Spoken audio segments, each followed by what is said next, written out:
NCTV45, The Train, anytime on your time.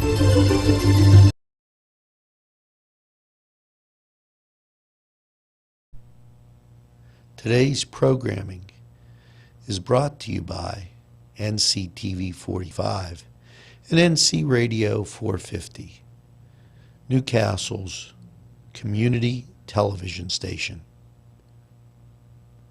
This program furnished by Sporting Goods, 23 East Washington Street, Newcastle. Call 724-658-2535. These fine businesses provided funding for this program. Gatherings, Town and Country, and On Target.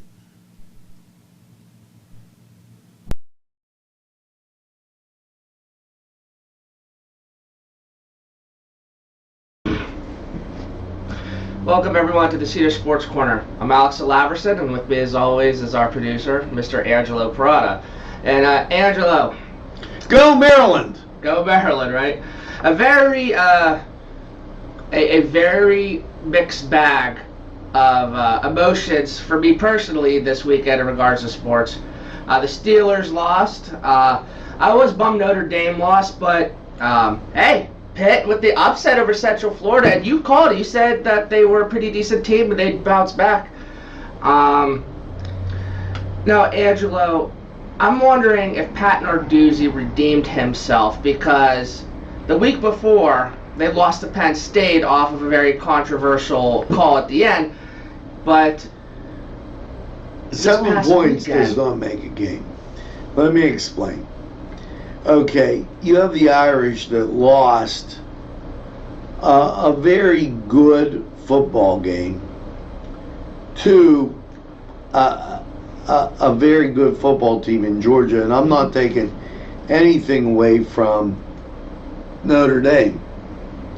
Notre Dame went from 7 to 10.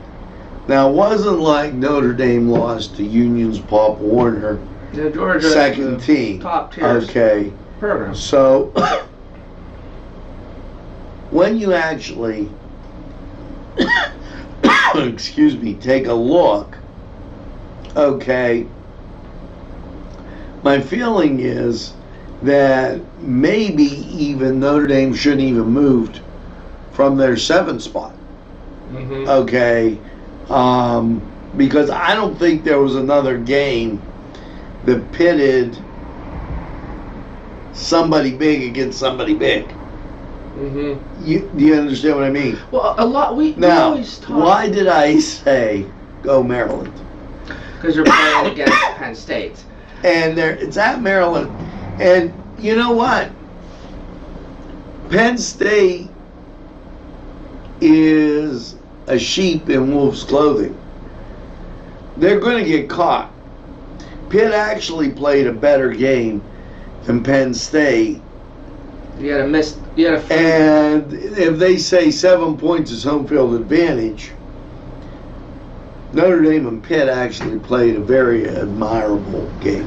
Well, and that was the thing with the Pitt-Penn State game. I thought Pitt did outplay Penn State for the most part, but, Kessman missed that field goal with the 1 yard line. And also there's that a lot of people didn't like the fact that they went for the field goal. They should have went for the touchdown there, and I agree. And I think, though, Narduzzi actually redeemed himself, because he was basically in the same situation this past week against Central Florida, 4th down, and they called a play called the Pitt Special, which is originally dubbed the Philly Special. So they called this very aggressive, innovative trick play to score and win the game. Now Pitt, I'll tell you what, they've played a pretty tough schedule so far. Their first game against ranked Virginia, who's a good team, who's probably going to win the ACC Coastal, and then Penn State and Central Florida. And of course, you've got your two cupcake schools. Now you have a program like Penn State, who's generally known to load up on cupcakes, and they're ranked number 12. You know what I mean? So again, I'm not trying to necessarily like diss on Penn State or anything. It's just that Pitt recently has been getting blasted for over scheduling their non-conference games, and a lot of fans and alumni want them to schedule these cupcakes. Well, I've got one thing to say. Yes, Virginia. As I look, I'm wondering where my chair went. Yes, Virginia, there is a Notre Dame, and Virginia goes to Notre Dame this week. That's going to be And I think Virginia has a problem because Notre Dame will have a chip on its shoulder. Can Notre Dame get back into national title contention if they run the table? Yeah, I think they should be able to, because and here's exactly why. When you look at the standings, okay, even if you go to the rankings, what you're going to have is somebody's got to play somebody. And this is the big conference thing. When you have Clemson, Alabama, Georgia and Alabama have to play. And you can't keep them. Clemson, I see them having trouble in the ACC. They're going to drop a game. Okay, LSU, they have to play Auburn. Ohio State has to play Wisconsin. Wisconsin's on fire. Okay, Florida, another SEC team in that mix. Okay, so what you're looking at is Oklahoma, who doesn't have a rival up there. Except maybe for Texas, if Texas comes along and steps challenge. up. Right. Yeah, I know what you mean. Okay, so, yeah. As long as they don't do all, you lost the game, we'll move you a half inch down the column and double space the page. What's the rest of the schedule for Notre Dame look like? If they the rest of the schedule for Notre Dame is not real difficult, not real easy, in that the Irish have USC coming in. Okay, so Bowling Green State University, they win. USC, Michigan, that's like USC, Michigan, and Virginia Tech are the triple back-to-backs. And I'll tell you, Michigan, under Jim Harbaugh, his tenure there, he hasn't really beaten many top-ranked teams. He's struggling, and so keep in mind, Notre Dame's everybody's Super Bowl. Okay, then you go at Duke, which is going to be interesting. Navy. The last two games where you have Boston College and Stanford, I tend to be, Boston College is going to be at Notre Dame, and Stanford will always give the Irish a game. So if Notre Dame plays up like the team that they're ranked, like the 10th ranked team, plays like they played against Georgia. They should have a shot to get in the final. Program I think we should take a break, and maybe next segment, I'll dive a little bit more into Pitt from Cedars football. Restaurant in Newcastle, Pennsylvania. A special thanks to Cedars, featuring Middle Eastern, Italian, and American cuisine. If you're craving hot dogs and more, and you're in the area, then look no farther than Coney Island, downtown Newcastle on Kennedy Square. This program was provided through funding from Cedars Restaurant in Newcastle, Pennsylvania. A special thanks to Cedars, featuring Middle Eastern, Italian, and American cuisine.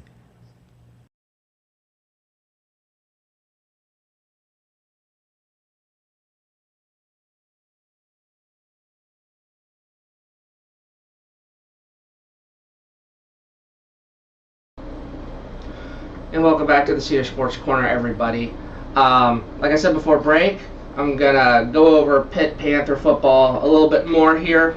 So right now they're 2-2, and they've got a should-win game against Delaware.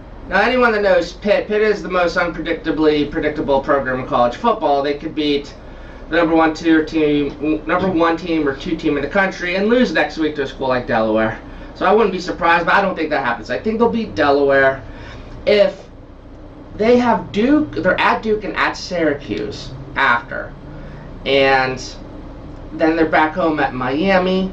And then they go away again to Georgia Tech. The last part of the schedule boasts the biggest problem for Pitt. Because the Miami, Georgia Tech, North Carolina, Virginia Tech, that's the 4 in a row where you really have to be disciplined to pull it off.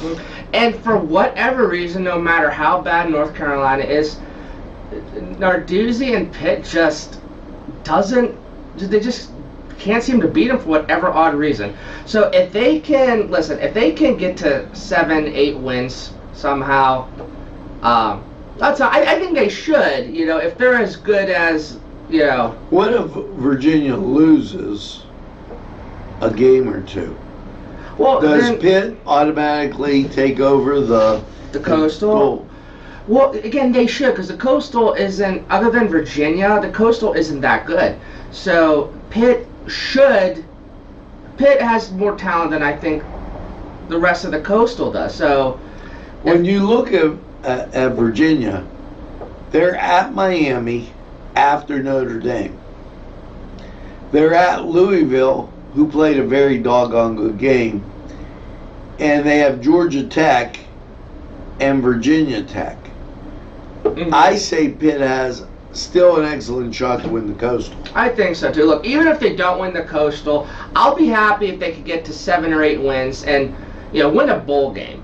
For Narduzzi has done a good job at Pitt his 5 years there for the most part.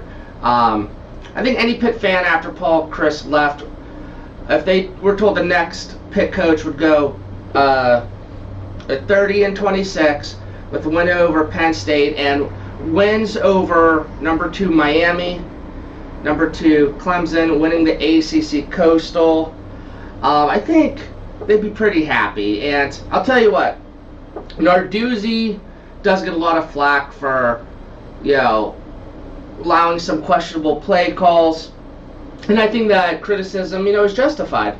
But give him this, he does get his kids to play their butts off. So I'll be happy if they can get 7 or 8 wins. Here's my question. Does anybody, the secretary, the janitor, does anybody get fired from the Pirates?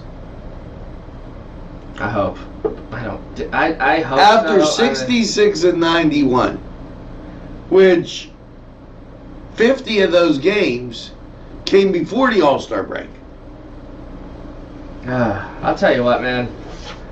I'm just kind of indifferent. I just know how that organization works. When there's only one team in the whole thing, the Marlins, in the whole National League worse than you. Okay, the Marlins and the Tigers. Marlins, Tigers, and Orioles. Everybody else is better than the Pirates. That's nothing really foreign to us. When you're 4 from the bottom, I think it's time to give it a break. And, I just want to see who the Pirates are going to hold responsible, because I think it's absolutely a bunch of crap that you can't win baseball games. You're at the All-Star break, you're right in the thick of things, and then all of a sudden you don't win a game in July. I mean, who really does that? The Pirates. But, hey, hockey's coming up soon, and you know what? I would say at least we have the Steelers, but speaking of hockey, 1-3 Pens. Now it is only preseason. Are they going to be able to get it together? Yeah, I think so. I mean, you still. Now, I'm not the most, educated guy Regular on hockey. season begins against the Sabres on the 3rd. And then they have the Blue Jackets. After that point, if they can jump off to a very positive October, then I think the Pens, they need to be positive and healthy. I think they're going to be all right. I think they're going to be really good this year. We should probably take a break, and when we come back for our third segment, I think we do need to talk about those Steelers. This program furnished by the MAD Unit, Mobile Auto Detailing. See Michael Sad at themadunit.com. Holy snowman, it's the Turf Bar, home of great sandwiches, appetizers, tacos, you name it, they have it at the Turf Bar. It's just the right food. You'll enjoy those special drinks. They're there too. And get that nice cold beverage, relax, enjoy the Turf Bar. If you ain't there, you should be. Hello, friends. Pinella Brothers, 1701 Hamilton Street, provided funding for this program. Great food and drink, Pinella Brothers. Welcome back to our third and final segment of the Cedar Sports Corner, everybody. And eventually it's time to talk about those Steelers. And obviously Steeler fans are disappointed. I don't think many people saw them going 0-3. Of course, Ben is out for the year. Mason Rudolph at the helm. Rudolph did all right his first game coming in. The decent second half against the Seahawks. Last game, now there's a lot of Steelers are getting a lot of flack about being aggressive with the trades. They traded their first overall pick for next year's draft for Minkah Fitzpatrick, who is obviously a high caliber defensive back. Now, last night they traded away a 5th round pick for next year's draft for, the name's slipping me, Vincent Davis, if that's his name, tight end from Seahawks, who hasn't really done much and is a free agent after this year. Now, let me tell you, I never go, okay, Deion Sanders, you're right. However, Deion Sanders made some very good picks. Nick Bennett. You have Big Ben out. That speaks volumes. You don't. Juju doesn't know if he's a number 1 or number 2 receiver, and you lost your number 1 receiver for very good reason, but nevertheless you lost. You don't have a running back.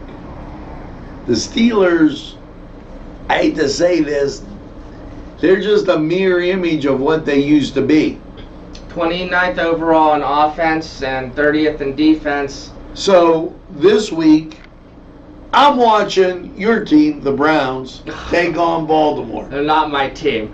But what I think is bothering a lot of Steeler fans is, why are they all of a sudden being uncharacteristically aggressive with trades on a season that seems pretty much lost? Because they're 0-3. Ben's not coming back this year. I don't think many people expect Mason Rudolph to pick up the slack and lead them to the playoffs. They might see it as a weak division. Here's the thing. While your Cleveland Browns not my Cleveland Browns are good, they are not invincible. Well, they're 1-2, aren't they? So Baltimore is not that great, and the Bungles are bungling. So when you look at, can you win the AFC North, 2-1, Baltimore loses, you've got 2-2 and 2-2. and you've got a 1-3 Pittsburgh team. Well, I'll tell you what. So I think you're Baltimore's in pretty decent. I mean, I like compared to Lamar what? Jackson. The ocean? Well, no, I mean, they're not. I mean, they're 2-1. You know, I like Lamar Jackson for the most part. The Chiefs. Who would you pick on Baltimore to be on your fantasy team?